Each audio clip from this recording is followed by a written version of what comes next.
The Rat Trap Seller. The lesson is The Rat Trap Seller by Salma Lagerlof. It's an interesting lesson. It's a very nice story based on Indian pattern. Once upon a time, पुरानी English है ये. Once upon a time, एक समय की बात है. एक समय की बात है.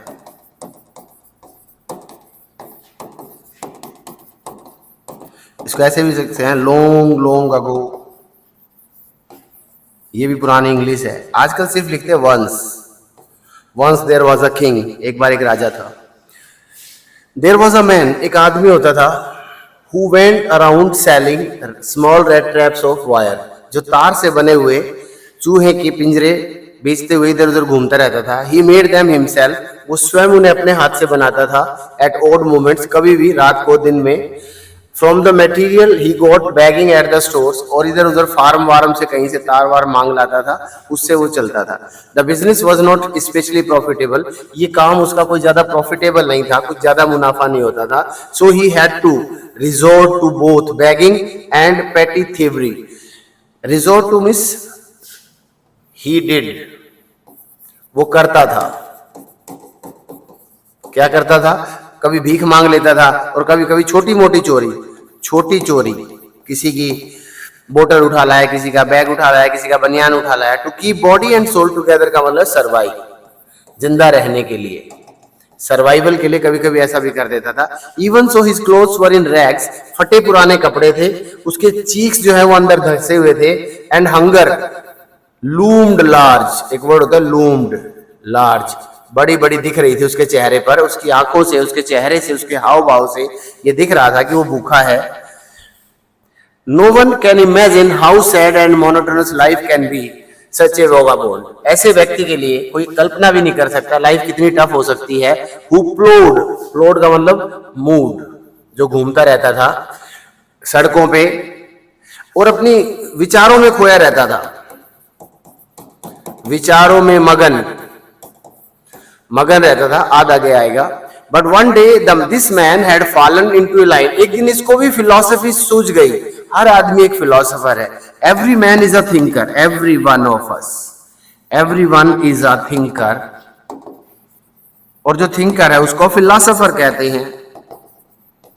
सबकी अपनी अपनी फिलॉसफी है. हर आदमी. एक दिन उसको थिंकिंग सूझ गई. Suddenly he was struck by the idea. उसे एक आइडिया आ गया that the whole world was a rat trap and we all are rats.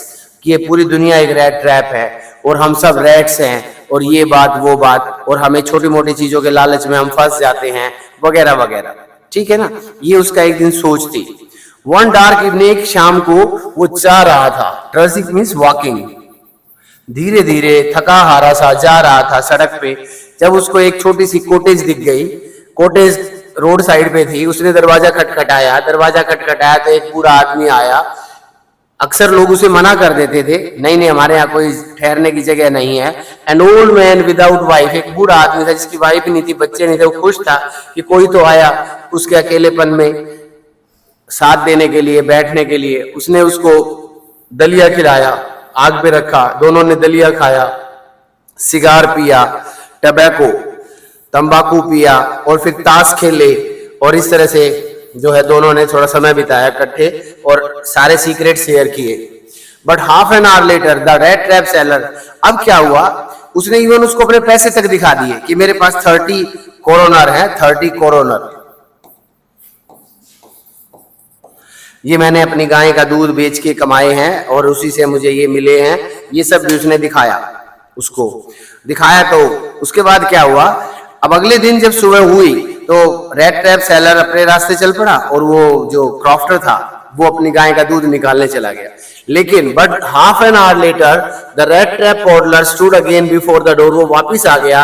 He did not try to get in. उसने अंदर नहीं जाने की कोशिश की दरवाजे से. वो खिड़की के पास गया. खिड़की को एक पत्थर से तोड़ा और तोड़कर वो पाउच निकाल लिया जिसमें वो 30 क्रोनर्स उस किसान के थे, छोटे किसान के थे. उसने वो पैसा ले लिया, अपने बैग में जेब में ठूस लिया और वहीं पे वो पाउच वाउच फेंक के वो अब चल दिया. बहुत अच्छा किया. इट वॉज लेट इन दिसंबर. अब ये दिसंबर लेट का मतलब है 20 दिसंबर के बाद, 20 दिसंबर के बाद का टाइम, और अर्ली होता तो 10 दिसंबर से पहले, ये बाद, और मिड होता तो क्या होता, 11 से 20 दिसंबर होता, मिड दिसंबर, अर्ली दिसंबर, लेट दिसंबर, ऐसे। डार्कनेस वॉज ऑलरेडी डिसेंडिंग, अंधेरा हो रहा था जंगल के ऊपर।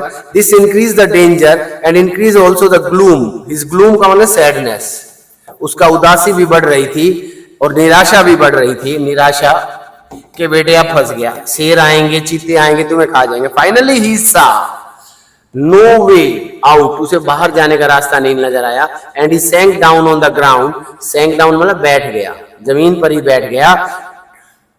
Tired of to death thinking, और उसने थक गया वो, और मौत के ख्याल आ रहे हैं, लास्ट मोमेंट याद कर रहा है, ऐसा लग रहा है। जस्ट एज, अब उसे लगा कि मैंने लालच किया इसीलिए मैं फंस गया, लेकिन जैसे ही उसने ऐसा सोचना शुरू किया, अब उसने एक आवाज सुनी, देयर वाज नो डाउट, उसने एक रेगुलर साउंड सुनी, और ये रेगुलर साउंड किस चीज की थी, हैमर स्ट्रोक, जैसे हथौड़े बरस रहे हों किसी लोहे की मिल की। There must be people near, तो उसे लगा कि यहाँ कोई आसपास व्यक्ति है। उसने हिम्मत इकट्ठी की, उठा, स्टैगर मींस लड़खड़ाया, लड़खड़ाकर उठा, लड़खड़ाया और खड़ा हो गया, और जिस तरफ से आवाज आ रही थी उसी दिशा में गया। But of course it is you. अब क्या हुआ, वहां पे उसने परमिशन मांगी ब्लैक स्मिथ से कि मुझे आज रात को, इस ठंडी रात में मैं मर जाऊंगा, मैं कांप रहा हूँ, बहुत ठंड लग रही है, मुझे प्लीज यहाँ इस बड़ी भट्टी के सामने जिसमें आग जल रही है, मुझे इसके आसपास रहने दो ताकि मैं फिर सुबह चला जाऊंगा। तो ब्लैक स्मिथ ने कहा ठीक है। अब रात को उस मिल का मालिक वहां आता है, और वो सोचता है कि वो जो व्यक्ति था, जो कि वो आयरन मैन है, रेड ट्रैप सेलर है, वो नील ऑल्फ है उसका दोस्त। हाउ यू डू लुक, तुम कैसे दिख रहे हो, उसने उसको गलती से उसने अपना दोस्त समझा। The man with the rat trap had never before, अब इसने इससे पहले कभी इसकी मुलाकात नहीं हुई थी। जो लोहे की मिल का मालिक है, उसने उस रेड ट्रैप सेलर को, अपना पुराना दोस्त जो आर्मी में उसके साथ था, नील ऑल्फ स्टाले, वो समझा। लेकिन अब इसको तो पता है कि मैं वो हूं नहीं, तो एट रमसा जो जगह का नाम है, and did not even know what his name was, वो उसका नाम भी नहीं जानता आयरन मैन, आयरन मिल के मालिक का। It occurred to him that it was a fine gentleman, thought he was an old acquaintance, उसने सोचा कितना अच्छा जेंटलमैन होता था ये आर्मी में जब मेरे साथ था। एक्वेंटेंस होता है जान पहचान वाला, जान पहचान का व्यक्ति। He is an old acquaintance, means friend. He might perhaps throw him a couple of crores. उसे लगा चल ठीक है, इसको गलत फहमी हो रही तो हुई रहने दे, क्या पता है मुझे कुछ कपल का मतलब कुछ क्रोनर, जैसे डॉलर होते, dollar they they. Therefore he didn't want to undeceive him. Undeceive him का मतलब disclose his true identity. उसने अपनी ट्रू आइडेंटिटी उसके सामने डिस्क्लोज नहीं की, एक बोला रहने दे, गलत फहमी में मुझे क्या है। माई नेम इज, अब उसके बाद वो कहता है मेरे घर चलो, यहाँ कहाँ मिल में पड़े हो, मेरे घर चलो, वहाँ मेरी वाइफ भी नहीं है, हम सब दोनों बाप बेटी रहते हैं, आप भी हमारे साथ रहना, क्रिसमस का फेस्टिवल है, साथ में सेलिब्रेट करेंगे, अच्छा लगेगा।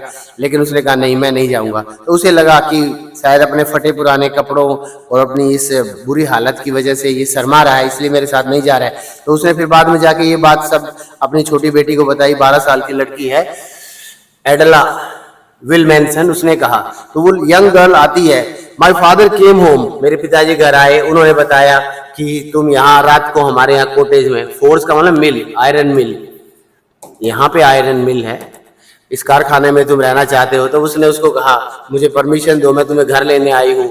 आई am sorry captain that you are having such a hard time. उसने अपनी बेटी को बताया कैप्टन साहब बड़े अच्छे आदमी थे, लेकिन अब उसका समय बड़ा खराब चल रहा है। तो उसने उसको सॉरी कहा, अंकल प्लीज प्लीज चलो, ऐसे ऐसे बोला, तो वो तैयार हो गया।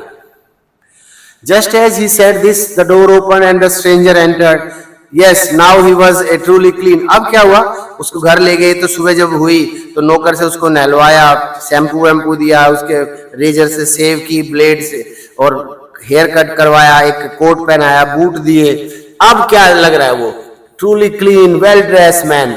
The valet means servant, servant, और एक होता है butler, head servant.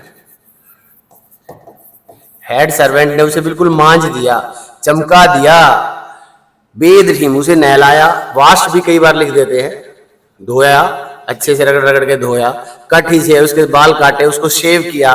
More over he dress him in a good looking suit of the close, जो आयरन मास्टर का था उसका एक सूट भी उसको फिट बैठ गया। He wore a white shirt and a starch collar, एकदम tip top collar, tight, tie से अलग होता है कॉलर, वो यहाँ ऐसे लगता है, वो पहनाया उसको। अब तो बाबूजी लग गए एकदम सेट बंदे। It was not my fault, अब वो थोड़ी देर में लेकिन उसको समझ में आ गया। अब नहाने धोने के बाद पता चला कि ये तो वो व्यक्ति नहीं है जो मैं इसको समझ के लाया था, तो कोई और है। उसने कहा चलो यहाँ से निकलो, निकलो यहाँ से, निकलो। तो वो कहते साहब मेरा फॉल्ट नहीं है। उसने कहा मैंने तो कभी कहा ही नहीं कि मैं आपका वो दोस्त हूं। यहाँ पुअर ट्रेडर कौन है? Rat trap seller. हमारा जो कैरेक्टर है, हीरो है, प्रोटैगोनिस्ट है। And he pleaded, pleaded and beg का मतलब दोनों का मतलब होता है रिक्वेस्टेड, जो मैंने अभी लिखा था, बाद में भी लिखा है ये आपके आंसर में। एंट्रीटेड, हाथ जोड़ के प्रार्थना की बाबूजी बाबूजी बाबूजी मुझे माफ कर दो। To be allowed to stay at the forge, मैंने तो कहा था मुझे फैक्ट्री में ही रहने दो, but no harm has been done, लेकिन मैंने कोई नुकसान थोड़ी पहुंचाया। उसने अपने फटे पुराने कपड़ों की तरफ देखा, ठीक है जी मैं आपका एक कोट उतार देता हूँ और मैं अपने फटे पुराने पहन के निकलता हूँ, मुझे माफ कर दो।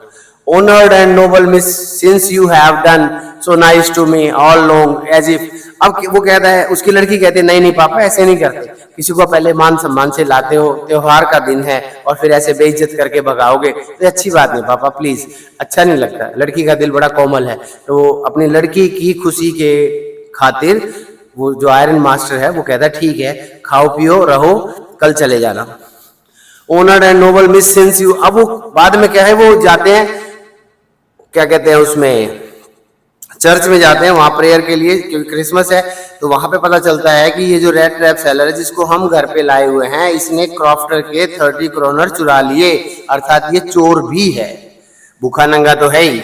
Honoured and noble miss, since you have been so nice to me, मेरे, वो उसको कहती है, रेड ट्रैप सेलर कह रहा है माननीय मैडम जी, क्योंकि सिंस का एक मीनिंग होता है क्योंकि, जब शुरू में आ जाता है इसका मतलब क्योंकि होता है, वैसे इसका जब से भी होता है, यहाँ पे क्योंकि है, क्योंकि तुम मेरे साथ बड़े अच्छा व्यवहार किया पूरे दिन। एज इफ आई वाज नहीं, यहाँ पे वर आएगा, ये अच्छी बात नहीं है, कल्पना में वर आता है। As if I were captain I want to be nice, मैं भी आपके साथ अच्छा व्यवहार करूंगा बदले में।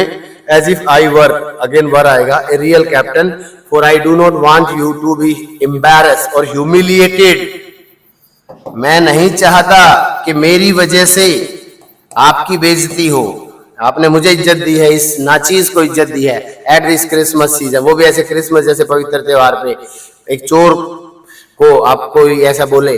But you can give back the money to the old man, मैं जो है देखो ये लेटर लिख रहा हूं आपका धन्यवाद करने के लिए, और ये पैसा 30 क्रोनर जो है उस क्रॉफ्टर को दे देना, और ये छोटा सा रेड ट्रैप है जो ये आपके लिए गिफ्ट है एक अंकल की तरफ से, who has the money pouch hanging the window frame, उसको दे देना। लेकिन उसने मुझे फंसाया है, फंसाना होता है, बेट का मतलब होता है चारा, जैसे मछली को पकड़ने के लिए कोई हम उसके आगे कोई अट्रैक्शन के लिए चीज लगा देते हैं, जैसे मांस का टुकड़ा या आटे की गोली, उसकी गलती है। वो कह रहा है उसने ऐसे आसानी से सहजता से पहले तो मुझे दिखाई, फिर ऐसे रख दिए मैं जब चाहूं उसको उठा सकूं, तो गलती मेरी नहीं है, गलती उसकी भी है। चोरों को इनवाइट भी नहीं करना चाहिए। The rat trap is a Christmas present, ये रेड ट्रैप जो है ये तुम्हारे लिए बेटी एक प्रेजेंट है एक गरीब आदमी की तरफ से, जिसको हालांकि दुनिया खुद एक रेड ट्रैप है, लेकिन आज तुमने इस रेड ट्रैप को एक कैप्टन बना दिया, कैप्टन जैसी इज्जत बख्शी है, because it is the way, तो मुझे बड़ा अच्छा लगा। रिटन बाय फ्रेंडशिप ये वो, और उसका साइन है ये सिग्नेचर। बार बार यही क्वेश्चन पूछा जाता है उसने ये सिग्नेचर क्यों किए, क्योंकि उस लड़की की नजरों में वो कैप्टन जैसा ही बन के बिहेव करना चाहता था, और उसने बैग पार्डन किया, कन्फेस किया। कन्फेस होता है अपराध करके उसको स्वीकार कर लेना कि मैंने अपराध किया है, मैं माफी चाहता हूं, मेरे से गलती हुई है, मैं मानता हूं। अब देखिए question, how does the peddler interpret, interpret का मतलब होता है अंडरस्टैंड, इंटरप्रेट होता है अंडरस्टैंड। हर आदमी अपने हिसाब से हर चीज को समझता है इस दुनिया में।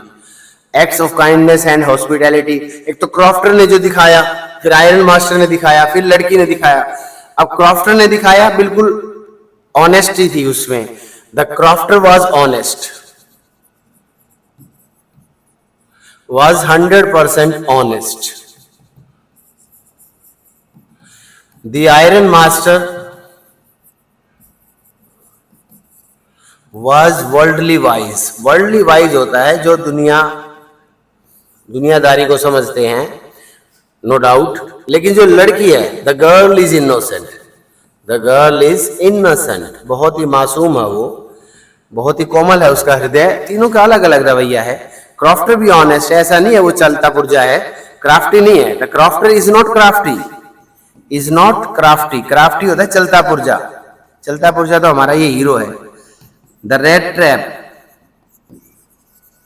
इज, ये है क्राफ्टी. क्राफ्टी का मतलब पूरा चलता पुर्जा है, ये जाते जाते रास्ते में लोगों को बेच दे, जहां से मौका मिलता है वहीं से चक दे फटे. What are the instances in the story that show that the character of the Iron Master is different from that of his daughter?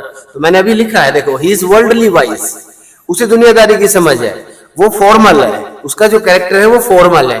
जो आयरन मास्टर है वो फॉर्मल है, लड़की जो है वो सिंपल है, बिल्कुल simple. The daughter is totally simple, totally honest, but the iron master is totally formal.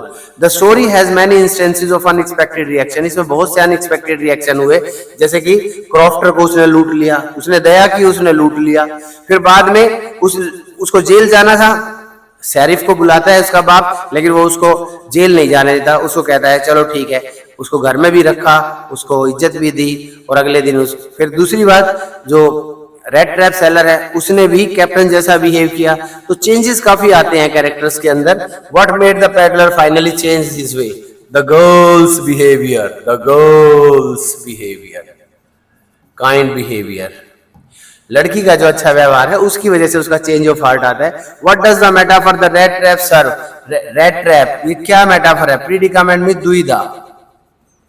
ये दुनिया एक रेड ट्रैप है, ये है वो है, तो ये मेटाफर है. दुनिया को क्या कहा गया? रेड ट्रैप, एक नया वर्ड. और हर आदमी फंसा हुआ है, कोई किसी लालच में, कोई किसी परेशानी में. तो हम सब फंसे हुए हैं, जैसे चूहे फंस जाते हैं थोड़े से लालच में. The peddler comes out of as a person as a subtle sense of humour, means good sense of humour. बाद में बहुत अच्छा बिहेव वो करता है. How does the serve the highlight seriousness of the theme of the story? Endear him. Endear means lovable, make lovable, make lovable, love से lovable. उसे कैसे ये सब प्यारा बनाते हैं? His change of behaviour, his changed behaviour is really nice and likeable. बहुत ही nice है, बहुत ही लाइकेबल है, अच्छी बात है. इसको कहते हैं हैप्पी एंडिंग. हैप्पी एंडिंग भी बोलते हैं इसको लिटरेचर की लैंग्वेज में. एंड अच्छा होना चाहिए. All is well that ends well, अंत भले का भला. All is well, all is well that ends well, ends well. And अच्छा हो गया ना. जैसे कोरोना आया, बहुत ज्यादा तबाही नहीं हुई, जितना सोचा था बिल्कुल तबाह हो जाएगा, लेकिन कुछ हुआ, कुछ डिजिटलाइजेशन हुआ, कुछ online shopping market, online portals खुल गए, ऑनलाइन टीचिंग शुरू हो गई, कुछ अच्छा कुछ बुरा. तो all is well that ends well, ऐसे कहावत है. Next, the summary. The summary, the most important aspect, synopsis. synopsis, brief summary को synopsis भी कहते हैं अच्छी लैंग्वेज में. There was a red trap seller. अब ये सिंपल लैंग्वेज है जो आपको क्वेश्चन के आंसर पेपर में लिखने में हेल्प करेगी. वो ये असली चीज ये है. इतना लंबा लेसन पढ़ के हमने उसमें से निष्कर्ष में 25 बातें निकाल दी. There was a red trap seller. एक रेड ट्रैप सेलर था. He was a vagabond. वो एक बेघर घुमर, एक होमलेस वांडरर को कहते हैं. Homeless wanderer, WANDERER, wanderer, vagabond था वो. He roamed the street from morning till evening. सुबह से शाम तक वो गलियों में घूमता रहता था. To sell the red traps of iron wire. लोहे की ताल के रेड ट्रैप बेचते हुए. Sometime he stole odd things. कभी कभी जिंदा रहने के लिए, मुसीबत पड़ने पर वो छोटी मोटी चीजें चुरा भी लेता था. To keep body and soul together. इतना बड़ा ना लिखने के लिए. To survive लिख सकते थे, to live लिख सकते थे, जिंदा रहने के लिए. It was a difficult struggle for him to survive in this tough world. इस tough world में survive करना उसके लिए दिक्कत भरी चीज थी. Once he coined the idea that the whole world being a rat trap and all humans are rat.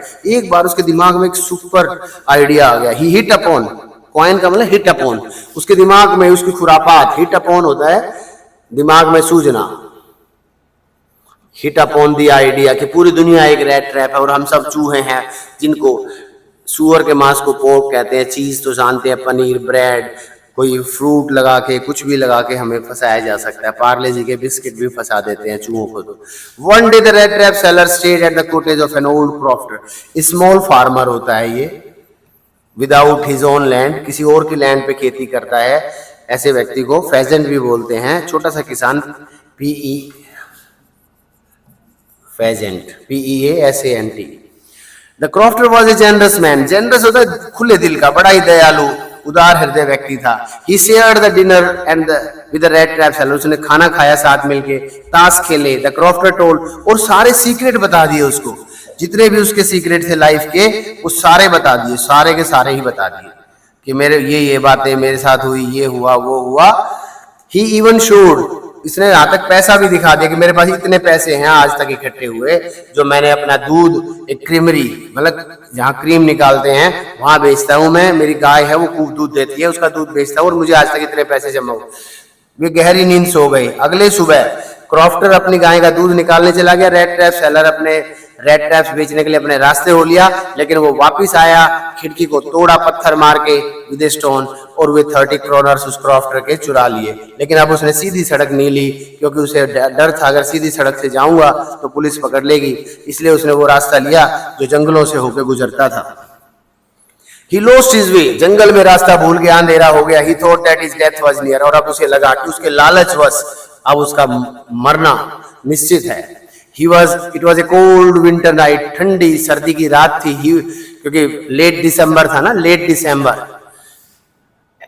दिसंबर का टाइम चल रहा था। He was swearing with cold, वो ठंड से कांप रहा था। ठीक है जी। फिर उसने बार बार हथौड़े के बजने की आवाज सुनी मशीन से। He went in the direction of the sound, जिधर से आवाज आ रही थी वो उधर ही गया। वो रमसा, जो आयरन वर्क्स एक मिल का नाम है, वहां पहुंचा। उसने वहां के लोहार से, जो लोहे का काम करता है उसको लोहार कहते हैं, जो गोल्ड का काम करता है उसे गोल्ड स्मिथ कहते हैं, उसको रिक्वेस्ट की कि मुझे इस भट्ठी के साथ, भट्ठी बड़ी भट्ठी होती है लोहा जिसमें पिघलाते हैं ताकि मैं थोड़ा शरीर मेरा गर्म रह सके। ब्लैक स्मिथ ने कहा ठीक है, पड़े जाओ कहीं भी। लेट एट नाइट, रात देर को, जब लोहे की मिल का मालिक अपना रेगुलर राउंड लेने आया तो उसे गलती से ऐसा लगा कि रेड ट्रैप सेलर कोई उसका पुराना दोस्त है जिसका नाम कैप्टन वोन्स टाले है। उसने उससे आग्रह किया कि चलो मेरे साथ मेरे घर चलो, यहाँ कहाँ जंगल में इस फैक्ट्री में पड़े हो। लेकिन उसने उसकी डिक्लाइन कर दी। डिक्लाइन का मतलब रिफ्यूज, मना कर दिया, नहीं मैं घर नहीं जाऊंगा, मैं बुरे हाल में हूं, मैं नहीं जाऊंगा। बाद में उसने अपनी बेटी को अपनी बात बताई तो बेटी उसकी लेने आती है उसको, जिसका नाम है मिस विल मैनसन। वो उस रेड ट्रैप को लेने आती है। उसने उसकी बात मान ली, उसके साथ घोड़ा गाड़ी में बैठ के घर चला गया। अगले सुबह उसको नहलाया गया, धुलाया गया, बाल काटे गए, शेव की गई, सूट दिया, बूट दिया, tie the. He was given A suit. अब वो क्लीन शेवन फेस वाला व्यक्ति, हेयर कट वगैरह, एक परफेक्ट जेंटलमैन लग रहा था नए सूट में। लेकिन लफड़ा यहाँ हो गया तगड़ा। उसकी शक्ल अब उस व्यक्ति से नहीं मिल रही थी जो उसका कैप्टन समझ के उसको लाया था, वो iron master. The Iron Master asked him to leave his home. जल्दी से निकल जाओ यहाँ से, ठग, कहाँ से आ गए तुम, नहीं तो तुम्हें इंस्पेक्टर के हवाले कर दूंगा। वहां पे इंस्पेक्टर को शेरिफ भी बोलते हैं कई जगह। एट दिस जंक्चर, इस क्रूअल, बहुत ही क्रूशियल टाइम को जंक्चर कहते हैं बच्चों। उसकी छोटी बेटी मिस वेल मैनसन सामने आई। उसने कहा पिताजी ये क्या कर रहे हो। रिक्वेस्टेड भी होता है, प्लीडेड भी होता है, और उससे भी अच्छा है एंट्रीटेड। बड़े हाथ जोड़ के विनम्र स्वभाव से प्रार्थना की, पिताजी इस आदमी को एज ए गेस्ट, क्रिसमस के गेस्ट के रूप में रख लो। क्रिसमस का आज कल त्योहार है, आज 24 दिसंबर है। रेड ट्रैप सेलर, उसने कहा ठीक है, ज्यादा बस पे मत कर, मैं मान जाता हूँ तेरी बात। उसने मान ली उसकी बात। रेड ट्रैप सेलर ने खूब जम के खाना खाया, इतना खा लिया कि बस अब जगह नहीं बची, और खूब गहरी नींद सोया। अगली सुबह आयरन मास्टर और उसकी बेटी चर्च गए प्रेयर के लिए। वहां उन्हें पता चला कि क्रॉफ्टर को कोई रेड ट्रैप सेलर 30 क्रोनर्स लेके लूट के भाग गया। वे शॉक्ड हो गए ये सुनकर। वे दौड़े दौड़े घर आए उस ठग को ढूंढने के लिए। ठग, लेकिन वो घर छोड़ के जा चुका था। He had left a small red trap. उसने एक छोटा सा रेड ट्रैप उस ब्यूटीफुल गर्ल के लिए छोड़ा जो एक क्रिसमस गिफ्ट था, और वो 30 क्रोनर्स उस किसान के लिए छोड़े। और उसने रिक्वेस्ट की, he wrote a very beautiful letter in which he confessed, जिसमें उसने स्वीकार किया कि वो एक बदला हुआ व्यक्ति था। लड़की की दयालुता ने उसको एक चोर का व्यक्ति, चोर से एक कैप्टन जैसा फील करा दिया। तो he was very grateful to the girl, thankful to the girl and her behavior, her kindness, her love, and her innocence which changed the man. So this is the story of kindness which brings change of heart, and this is very important lesson for you and very interesting also. There are very few characters but all play their role beautifully. Thank you.